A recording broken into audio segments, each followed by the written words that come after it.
गांव के कोने में मामू का घर था। वहीं पर रहता था राजा, एक छोटा, शरारती और बड़ा ही चंचल लड़का। गांव वाले कहते थे, जहां राजा है वहां बोरियत का नाम नहीं। राजा की सबसे बड़ी कला थी हंसी लगवाना।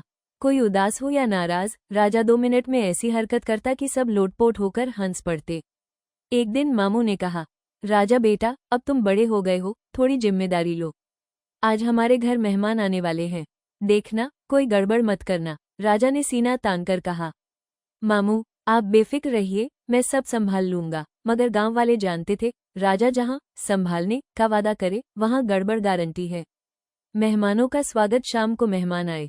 राजा ने सोचा सबको इम्प्रेस करना है। उसने थाली उठाई, पर गलती से मिठाई की जगह मिर्ची वाला अचार परोस दिया। मेहमान ने पहला कौर लिया और उनकी आंखों से आंसू बहने लगे। राजा बोला, वाह मामू, देखो ना, मैं तो बोलता था हमारी मिर्ची सबसे स्वादिष्ट है। पूरा कमरा हंसी से गूंज उठा। सस्पेंस की एंट्री। अब राजा की शरारतें तो सब जानते थे, लेकिन उस रात कुछ अजीब हुआ। आंगन में रखी बड़ी मटकी अचानक अपने आप हिलने लगी। राजा ने देखा और चिल्लाया, मामू भूत भूत, मटकी में भूत। सब डर गए, पर राजा चुपके से हंस रहा था। असल में उसने मटकी में बिल्लू नाम का बिल्ली का बच्चा छुपा रखा था। जब बिल्ली ने पूंछ हिलाई तो मटकी भी हिल गई। सब लोग घबराए बैठे थे और राजा पेट पकड़कर हंस रहा था। राजा का गुस्सा पर फिर सस्पेंस पलटा। बिल्लू ने छलांग लगाकर राजा की थाली गिरा दी। राजा की प्लेट टूट गई। राजा को गुस्सा आ गया और वो जोर से चिल्लाया, ये कौन सा मेहमान है जो मेरी प्लेट तोड़ गया। सारे मेहमान डर गए। फिर देखा तो बिल्ली भाग रही थी। सब हंसी से फट पड़े। अंत मामू ने राजा के सिर पर हल्का सा चपत लगाई और बोले, बेटा, अगर तुम न होते तो हमारा घर इतना हंसी खुशी वाला नहीं होता। राजा ने मुस्कुराकर कहा, मामू हंसी ही तो असली दौलत है। और फिर राजा पूरे गांव का हंसी मंत्री बन गया।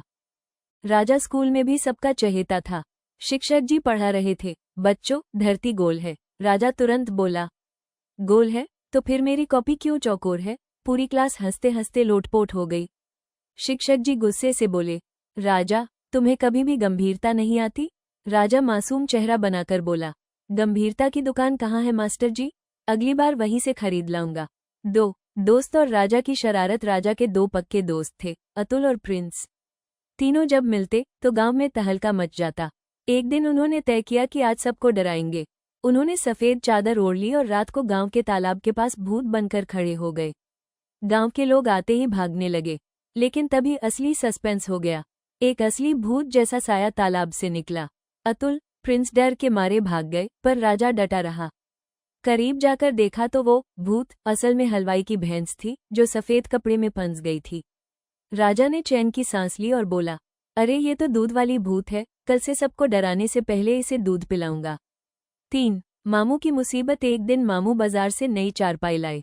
मामू ने कहा, राजा इस पर बैठना मत, ये नई है। राजा ने कहा, ठीक है मामू, मैं बैठूंगा नहीं। लेकिन अगले ही पल उसने चारपाई को उठा लिया और बोला, मैं बैठा नहीं हूं, मैं तो ले जा रहा हूं। मामू ने सिर पकड़ लिया और गांव वाले हंसी से फट पड़े। 4 गुस्सा और हंसी का संगम। राजा का गुस्सा भी मशहूर था। एक दिन किसी ने उसकी पतंग काट दी। राजा गुस्से से बोला, मैं उस काटने वाले को छोड़ूंगा नहीं। लेकिन जब जाकर देखा तो उसकी पतंग गाय के सींग में फंस गई थी। राजा बोला, ओहो, काटने वाला तो मेरी गाय निकली। मामू अब बताओ, इसे डांटूं या दूध निकालूं। गांव वाले फिर लोटपोट हो गए। 5 बड़ा राज। राजा की शरारतें हंसाती थी, पर एक बात सबको हैरान कर देती थी। जब कोई उदास होता तो राजा खुद शांत हो जाता और उसे खुश करने की पूरी कोशिश करता। गांव के लोग कहते थे, राजा का दिल बच्चों जैसा है, तभी वो सबको हंसी बांटता है। और सच यही था, राजा की असली ताकत उसकी हंसी थी। नतीजा, राजा पूरे गांव का हंसी मंत्री ही नहीं, बल्कि दिल मंत्री भी बन गया। क्योंकि जहां राजा था वहां उदासी टिक ही नहीं सकती थी।